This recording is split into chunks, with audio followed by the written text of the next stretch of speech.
How's it going, guys? My name is Zach with the Movie Castle, and today we're going to be talking about Something is Killing the Children, Volume 1.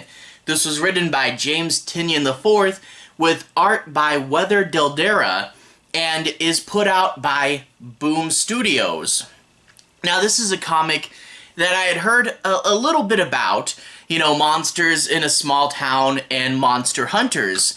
I had heard a little bit about it, but in my head, the first time I heard that title, to be honest, my first impression was, okay, this is just some edgy indie comic, because you get a bunch of them that are like that. And I thought, yeah, okay, whatever, and I had passed on it for a long time, but eventually it became just too hard to ignore. There's, I think at the time of recording, 4 of these volumes out now, plus the House of Slaughter spin-off comic, and I mean, it even's got the Will Eisner nominee for Best New Series.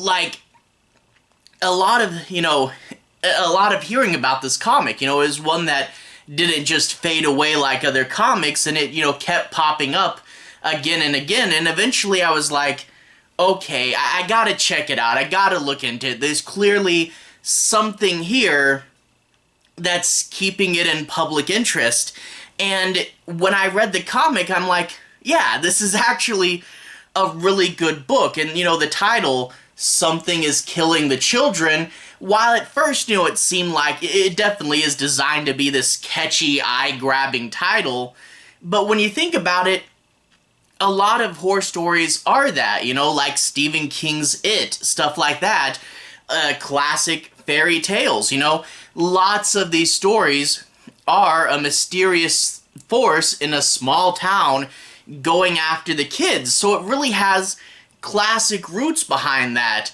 But even though it's got classic roots, it's got its own sense of style and uniqueness. The colors in here are very bright and striking. This has really good art, and even a little bit of influence from, say, anime and manga. It's got good art there, but in addition to telling a classic story, this really does have a good sense of pacing. It moves along at a very good rate. It has a really interesting main character. She's this woman with big eyes, and she's got hair that usually covers one of her eyes, and she's a monster hunter drifting in from nowhere to kill all these monsters, and she's got people that she's constantly calling on the phone. I really do like that element. Her flip phone rings. I have no idea what year this is supposed to be set in, but her flip phone rings, and she's always yelling at the people on the other end of the line, "You told me it was this kind of monster, it's way too powerful." And she has a little stuffed octopus toy that she's always talking to, but a cool, weird, independent character that's also a really cool, super tough and strong monster hunter. I really did like her, so good pacing, good lead character, and also, when you get into the people she's talking to and all her mysterious stuff, you can tell that this is a world where there's a lot of inner workings. How do you hunt a monster? Who is this group? What are all the classes of monsters? You really want to know about the inner workings of this world, and I felt that was really interesting as well. Now, that being said, I feel like in the coming volumes, the side characters are going to need to be a little more fleshed out. I do like them, and you get to see all the little people in this small town where you're like, hey, that guy was there earlier. But there's characters there's a young boy that survives his initial monster attack. He's a good character, he's a likable child character, gone through trauma, wanting to do stuff.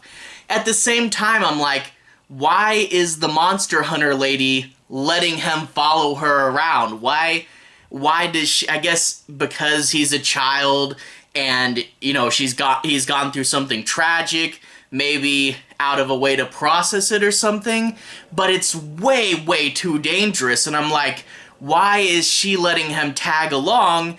And maybe they'll explain that further, and maybe they'll give him more stuff to do. And I feel like it's a good seed for a character, but he hasn't really, found his place in the monster hunting world yet. But that being said, just a volume 1. We'll see what he does. And another main character, Tommy. It's this guy who is the grown-up brother of one of the kids that went missing. And he's sort of like that bully in Stranger Things 4, who is just constantly, getting in the way and suspecting the main characters are up to something. And he gets a little bit annoying. I totally see why he would think that, it's easier to assume the girl's just crazy than monsters and stuff. But that being said, Tommy is a little annoying at the beginning of this book, but I think towards the end, they're setting him up for something. So he's one of those characters that in this volume isn't great, but what they do with him towards the end, I'm like, okay, I think he'll probably be way better in future issues, but I haven't read those yet. I've just read 1, but that being said, volume 1 came out really, really good, so I'm definitely going to be looking forward to picking up the other volumes. And then the House of Slaughter spinoff, I was really pleasantly surprised, It's a story that you've kind of heard, reinvented with good, kind of crazy art and color, and it keeps a good fast pace, a really good interesting lead character, and, classic horror movie monster hunting stuff. So I really am excited for the coming issues, and I really did like this one. A few things, like I said, the side characters needed to be a little more fleshed out, but this is just the beginning, and I think they will be in the future. Overall, I'm glad I finally went and checked this out. Definitely recommend it.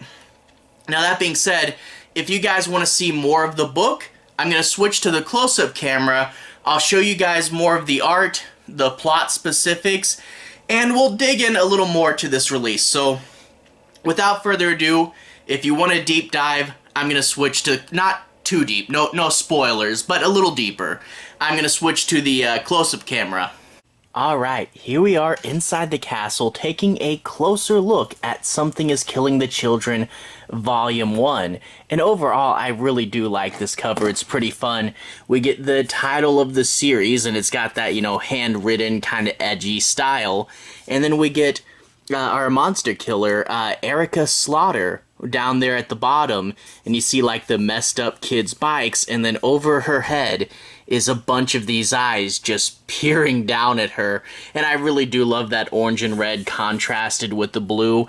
A really good but pretty simple cover. It really, really nice. And then on top of that, we get the Eisner nominee for 2020's Best New Series. So yeah, that's pretty cool. And hey, if a book can triumph as much as this one did, having its early release go through 2020 of all things, major props to it.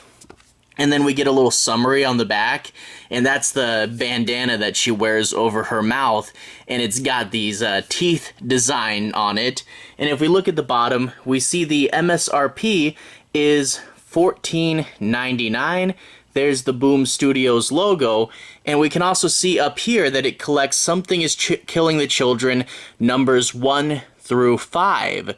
So, lately, especially with indie books, there's been the question, how many issues do we put in there? And a lot of people are doing 4, which I personally feel is a little short, but you can make them cheaper and you can make them come out more often if you put less issues in there.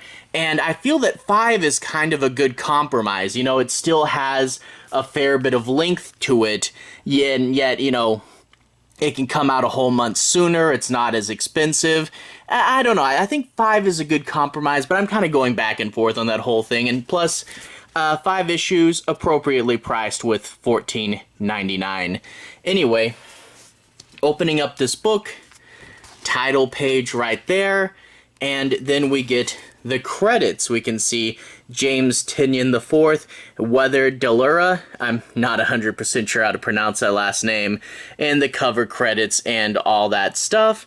And then after that, we get the start of the book proper. Now, that being said, going into this, I'm going to try to be avoiding major spoilers, but I do want to show you guys the art, show you guys a little bit of the story, and I think I can pretty much stay within the first two issues here and talk about a lot of the stuff I want to talk about and still stay relatively non-spoilery. So let's do a little bit of highlights from those first two issues. We open up, and boy, you have a good book. You want a good hook, and we get some kids at a slumber party, and truth or dare, and the truth is, what's the most scared you've ever been? And they're asking that of our main character there, and he tells the story. You see, he's been known for telling kids his dreams, and he likes to scare his friends, so he tells a story about one day he was in his living room, and he thought he saw a big monster out the window, but then when he looked back with the light on, it was gone. And everyone thinks he's lying, he's just telling one of his stories, and he goes to his next friend, okay, how about a dare then?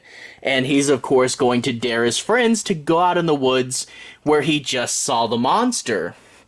And then, hard smash cut, he's being interviewed by a cop, and it turns out that he said, I made up the story, there was never really a monster there, but something killed his friends, and it would have killed him too, but he happened to trip and fall down the hill, so he was away from his friends, and the monster didn't see him. So he's like, I just made it up, there shouldn't have been a monster there, but all of his friends are dead. And we get to see, elsewhere, this girl 2 weeks later, and this girl's got like one arm and one eye left. By the way, this book does not shy away from violence, which I do like, because so many things feel watered down and censored lately. So this one girl left in a wagon, and you can see her walking out of the forest. This is your main character there, the big eye, that bandana with the teeth, and she's got two twin machetes just covered in blood. Really cool Monster Hunter character, but she says it's done. So she's killed this local monster that almost killed this girl, and then she gets a buzz on her phone, and she's really upset by that. She hates that these people she worked with just keep calling her. It is a flip phone, so I'm wondering what year this book is supposed to be set in. But she writes down Archer's Peak, rather. So she's getting her next assignment and is going to go see our main kid that we just met. Also, this book does this thing, and I don't know what you guys think about it, where sometimes, if they're just regular panels, it will cross the page break, you know? So it's not like a double page splash, it is working with 2 pages, but it just goes across the page there. And I mean, I don't typically mind it, but sometimes, you know, you don't know it's going to do that, and then you realize when you've read through half of the first page, and you're like, wait, oh, it's 2 pages. You know, I like, you know, you gotta have stuff like this one panel that goes across the top to kind of cue us in that you're doing it and that we should be reading it a different way. In this book, one of the few flaws does kind of jump between single page and double page reading, and it can get a little confusing where it's like, wait, is this single or double? Oh, it's double. But anyway, we get our main character, who, by the way, I think his name is James, and James Tynion wrote the book.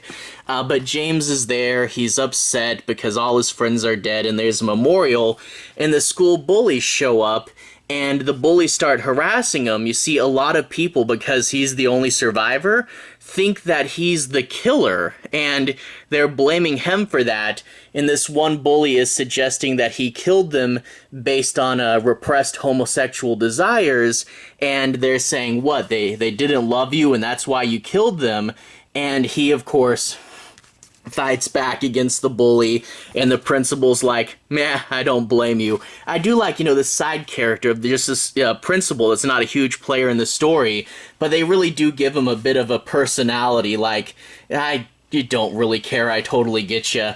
But the Monster Hunter girl gets off the bus and sees all these flyers for the missing kids, and she is going to be talking to our lead here, saying, I know you didn't tell the police everything, and I need you to tell me everything, and we are going to see a bit of what really happened. And I said they didn't shy away from the gore, so he sees the monster killing his friends, and it is pretty bloody and extreme. It's a horrific situation, and you get a bit of this monster design, and he, of course, asked to come along with the main girl to help fight the monster, so they're going to team up, and then after that we do meet Tommy, and Tommy is having a hard time. He's the older brother of one of the kids that's missing, and he works at an Applebee's, and he's the one that shows us, because he says, is anyone there, that the adults can't see the monster. Well, at the Applebee's that he works at, Erica is talking about killing all the monsters and plotting stuff on the map, and we do get a fun little montage of her killing a bunch of stuff here. Really, really cool. And, of course, Tommy overhears that and starts yelling at her, and she puts him down really quickly, but she is going to be sending the police, or he is going to be sending the police over to her hotel, and now she's going to be sort of having the eye of the public town on her while she's trying to stop all these monsters. And, this is sort of one of those tight situations where, a kid dying is something horrible, and everyone that dies during this issue, because it doesn't just stop, every single one that dies, there's going to be the question, could I have done something differently? Could I have stopped this? And just, really letting that pound on your head is, if you make one little move, that may cost someone their life. So really good tension, and it does lead to a really fun and bloody finale. And, our Monster Hunter girl there is such a great and interesting lead character. And I talked briefly about how she's kind of like a anime character. Look at this. Doesn't that last panel there remind you a little bit of Naruto? But yeah, I really love the color. I really love the art. I really love the story pacing, So overall, a really great, really hard-hitting horror book. Tons of tension, a great story, and it does lead to this battle that, is a good finale for the volume, but it doesn't wrap everything up in a nice bow because there are more issues, and I need to go out and find volume 2 because I really want to know what happens next. And it's one of those books that when you get the first volume, you want to read through the rest of the volumes really, really quick. Overall, I really did like it, and I would definitely recommend it to horror comic fans. So definitely a recommendation from me. Anyway, to everyone who's watched so far, thank you for watching. To everyone who's liked and subscribed, thank you. You really are helping the channel out. I'll leave a relevant playlist on the bottom. This will probably be my horror comics playlist. If you want to see me talk about other horror books, I've talked about anthology horror, like some of the new Tales from the Crypt or The Creeps, and I've talked about newer horror like Gideon Falls. That's a really good one. So if you want to see me talk about more horror books, you can find those there. Anyway, have a good day. I'll see you guys again very, very soon. Relevant playlist on the bottom. Have a good day now.